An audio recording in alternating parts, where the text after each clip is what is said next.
Welcome to another episode of We React, Reacting. And I'm your host number three. Appreciate y'all for rocking with me. Let's get into this story.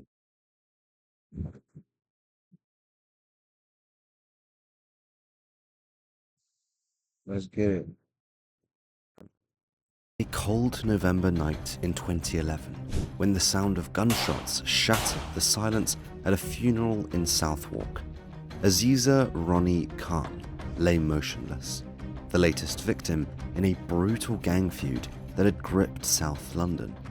This was the peak of the GAS gang's reign of terror, a gang that had risen from Brixton's roughest streets to become London's most feared criminal network. But their downfall was imminent. A tale of relentless police crackdowns, internal betrayals, and bloody turf wars that would tear them apart. Think of it like this. It's the late 2000s and a new gang starts to make waves in the rough streets of Brixton's Angel Town estate.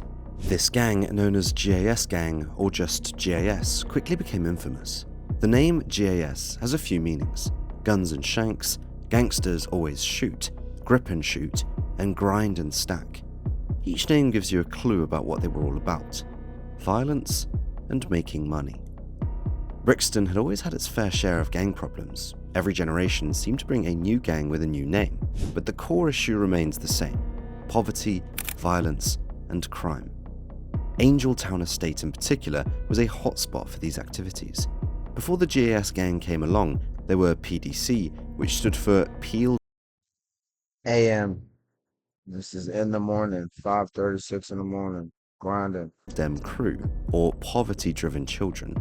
These guys were top dogs in the area until the early 2000s, where many of their leaders ended up behind bars. This led to PDC fragmenting into smaller groups, creating a power vacuum. So, with PDC falling apart, new factions started to pop up. One of these was the Y28s, founded by a man named Bafa Joof. He was part of the PDC Brats, which was a junior squad of the PDC. The Y28s made friends with other local gangs like Tiny OC from Myatts Field and Murder Zone from Somerleyton Estate. They needed these alliances because they were constantly battling gangs from nearby areas, especially those from Peckham. Around this time, something really brutal happens that pushed these alliances even closer together. Members of Y28 were caught unarmed by Peckham gang members and got stabbed. This attack convinced the Y28 and Tiny OC that they had to unite to survive. That's when they decided to form the GAS gang, sometime around 2007. Bafa Joof, a former member of PDC Brats, was one of the key figures in forming the GAS gang. Although he eventually left the gang life after getting some guidance from his probation officer, his early influence was significant. At its peak, the GAS gang reportedly had over 100 members. These were mostly young guys from the allied groups, the Tinies of their original gangs. GAS gang didn't just form in a vacuum, they inherited a lot of beef from their predecessor groups. They had serious rivalries with gangs like PYG, Peckham Young Guns, and GMG from Peckham. These rivalries often turned violent, but it wasn't all enemies for the GAS gang. They had their allies too. They were tight with Murder Zone, MZ, Organised Crime, OC, Original Brooklyn Youths, OBY, Brooklyn Family Riders, BFR, and Roadside Gs. These alliances helped them in their territorial battles and solidified their power base in Brixton. By the time we hit the early 2010s, GAS gang had established itself as a dominant force in Brixton. They were known for their brutal violence and fearless Instead of him saying gas gang, he just keeps saying GAS gang. GAS gang. approach to gang life. From their base in Angel Town Estates, they began expanding their influence across South London. With every violent incident, their reputation grew, and soon enough, everyone in the area knew who they were. In the early days, the GAS gang adopted the colours green and purple. These colours were a nod to their roots: green from Organised Crime, OC, and purple from Y28s. Wearing these colours was more than just a fashion statement. It was a way to show allegiance and instill fear in their rivals' hearts. The gang's notoriety started with some very public and violent incidents. In 2009, CCTV footage showed large groups of GAS gang members brazenly riding into territories controlled by rival gangs. These weren't small acts, they were calculated moves to assert dominance. This footage gave the public a glimpse of how bold and organized the GAS gang was. One of the most shocking incidents that year was the stabbing of a 13-year-old boy outside a fast food shop in Camberwell. This attack was part of the ongoing feud between the GAS gang and Peckham Young Guns, PYG. The fact that such a young kid got caught up in this brutal world highlighted the gang's reach and the dangerous environment they created. The attack made headlines and brought a lot of attention to the escalating gang violence in South London. Unfortunately, it was just the start. GAS gang's rise was marked by numerous violent clashes with rival gangs. In one incident in 2010, a PYG member drove into GAS territory and opened fire on a group of GAS members. This kind of brazen violence was a regular occurrence between these two gangs. Another rival was ABM, All About Money, based in Stockwell. The death of 15-year-old Zach Olimegbon, allegedly linked to the GAS gang, was a flashpoint in this rivalry. Zach was killed in 2010. The GAS gang later admitted the hits to send a message to rival gangs. Well, Zach's death led to significant legal consequences for GAS members. Trust No One, TN1, another Brixton-based gang, had frequent run-ins with GAS gang, and in one notable incident, a younger TN1 member was stabbed outside Brixton police station by a GAS member. Outside the police station. Ironically, I stopped it on 555 and it's 541. I'm just saying, angel number. This was a bold move, showing how fearless GAS gang members could be and how they didn't have any regard for the law. They didn't shy away from violence, even in front of law enforcement. DSN, don't say They was tough.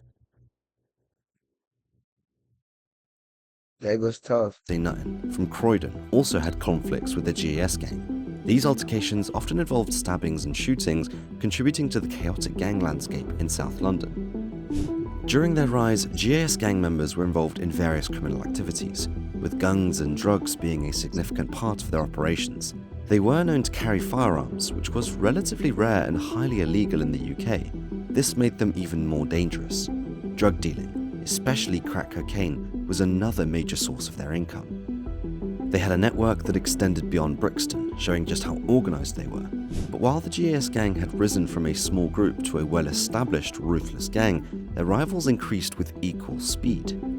In November 2011, Aziza Ronnie Khan was shot dead while attending the funeral of a GAS gang member who died in a car crash.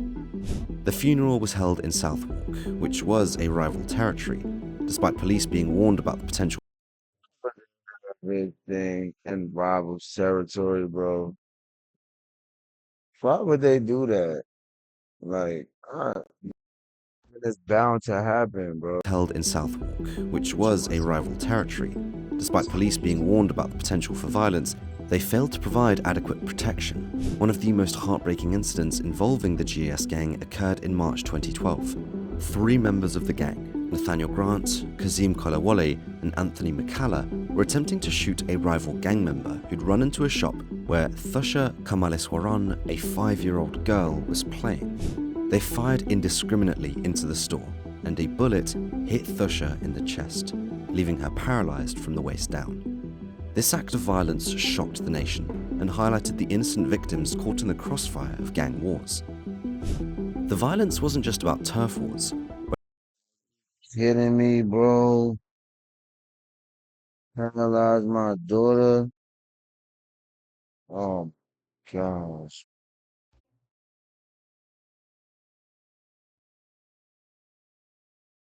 By 2012, the gang was linked to at least 3 deaths and numerous attempted hits.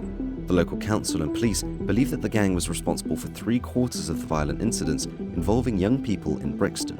Up to 8 suspected members went to jail for murder or attempted murder. Underlining the deadly nature of their activities, the statistics were staggering and painted a grim picture of the gang's impact on the community. As you can imagine, by 2012, the GAS gang had established a notorious reputation as one of the most dangerous gangs in South London. They had about 50 members actively involved in various criminal activities, but their influence extended far beyond their numbers. The gang was responsible for a significant portion of the violent crimes in Brixton, with authorities estimating that they were involved in 3/4 of the violent incidents involving young people in the area. Their operations included drug dealing, gun crime, and violent assaults, making parts of Brixton no-go zones even for the police. 2 months after the Thusha shooting, another brutal act was committed by GAS gang members. Temidayo Oguneye, a young man who'd been robbed by GAS members, returned to Myatt's Field to retrieve his phone. He was ambushed and stabbed to death by Nathan McLeod, a GAS gang member.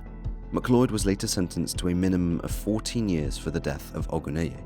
This incident further cemented the gang's reputation for extreme violence and brutality. By 2012, these incidents had solidified GAS gang status as one of the most feared gangs in London. Their violent acts weren't just random, they were calculated moves that left a trail of devastation and fear. The gang's dominance during this period was marked by an unrelenting wave of violence, leaving a lasting impact on the communities they terrorized. However, things were about to change for the GAS gang. The police had had enough of their reign of terror in South London. The gang's violent activities and drug dealings were out of control, and something had to be done to bring them down. Here's how the police tackled the problem head-on. In 2012, the police launched a major operation targeting the key members of the GAS gang. This wasn't just a couple of officers on patrol. This was a coordinated effort to dismantle the gang's operations from the inside out. They managed to arrest several prominent members involved in drug dealing and violent crimes. Nathaniel Grant, Kazim Kolawole, and Anthony McCalla were sentenced to life in prison. These arrests were crucial because they targeted the leaders who orchestrated much of the gang's activities. By taking out the top players, the police hoped to destabilize the gang's structure. As relentless as the police pursuit was, it would still take time before they could put an end to the GAS gang's operations. The gang roamed freely for, well, the next 2 years. The big hammer came down in April 2014. At 2 years, they should have had all the business situated. This time, it wasn't just a local operation, it was a massive crackdown involving over 700 police officers. They conducted raids on the houses of gang members across London and even outside the city.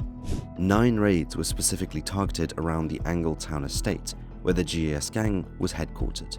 These raids weren't just about making arrests, they were about sending a message that the police were serious about ending GAS gang's dominance.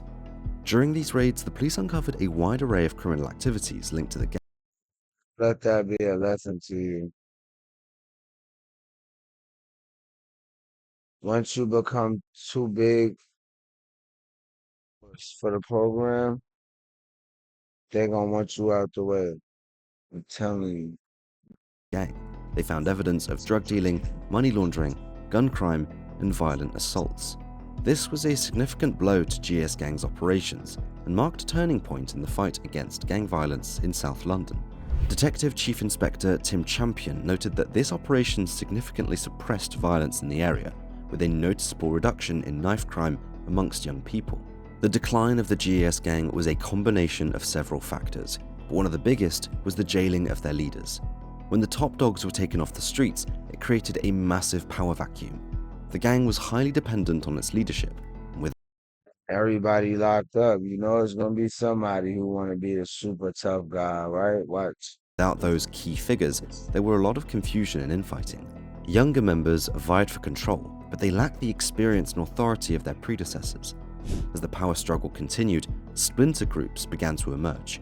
2 of the most notable factions were Rock Block 150 and Cyru. Rock Block 150, also known simply as 150, was formed by young members who wanted to distance themselves from the older generation. They had a different style. Ironically, Rock Block 150 is No Limit G Herbo on them. From their friend Rock who died.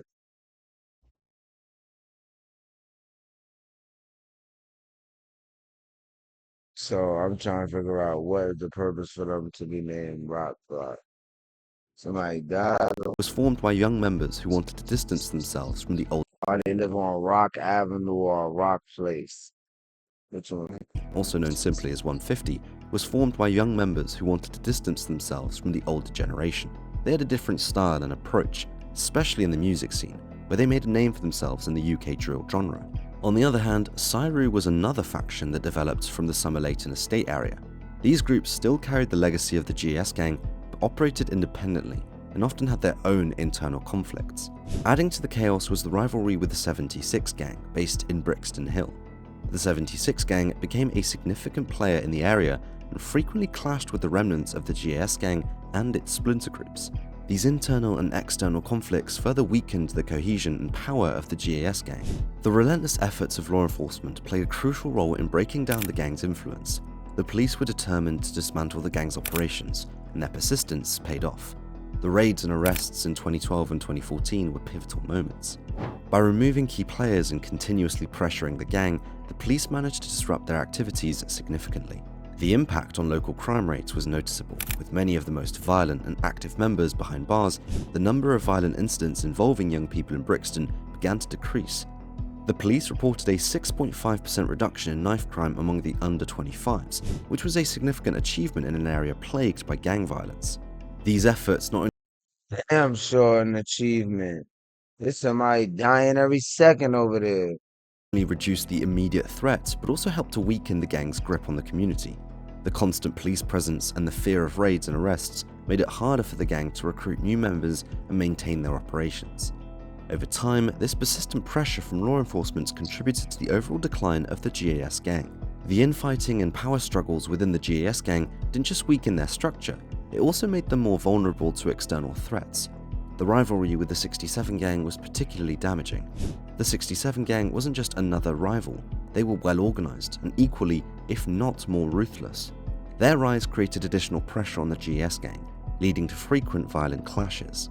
These conflicts strained resources and morale, further fragmenting the gang. This combination of internal fragmentation and external pressure from rivals and law enforcement gradually eroded the power and influence of the GAS gang. What was once a unified and feared organization splintered into smaller, less cohesive groups that struggled to maintain the same level of control and dominance. When the police did the final count of all GAS gang dealings, what they found out was extremely shocking. The GAS gang was notorious for its involvement in assassinations, stabbings, and shootings. From 2010 to 2012, the gang was linked to at least 3 deaths. This included the high-profile killing of a 15-year-old Zach Olumegbon in 2010, who was ambushed and stabbed outside his school. In another tragic case, the shooting that paralyzed 5-year-old Thusha Kamaleswaran occurred in 2012 when gang members fired into a shop aiming for a rival but hit the innocent girl instead. Stabbings were a frequent occurrence, with many gang altercations ending in severe injuries or death. For example, in 2011, a younger member of the rival TN1 gang was stabbed outside Brixton Police Station by a GAS gang member. Shootings were also part of their violent repertoire. In one notable incident, a PYG member drove into GAS territory and opened fire on a group of GAS members. The gang's drug dealing operations were extensive and sophisticated. They primarily dealt with coke and expanded their network beyond Brixton. By 2014, police raids revealed that the GAS gang had contacts and drug operations in Edinburgh, Essex, Bedfordshire, Reading, and Bracknell. Their drug dealing wasn't just about street-level sales, they were involved in money laundering and other organised crime activities to support their operations. Hearing from people who lived through the gang's reign provides a raw and real perspective on their impact. Former members have shared harrowing accounts of their time in the gang. One founder, who later left the gang, recounted how the gang had over 100 members at its height, all involved in some sort of criminal activity. The constant threat of violence and the pressure to maintain loyalty I thought he was gonna say the guy who left the game. Shit. Damn. were overwhelming. What are your thoughts on the GAS gang story? Let us know in the comments below. If you like our To the next one, man. Like, comment, subscribe, man. So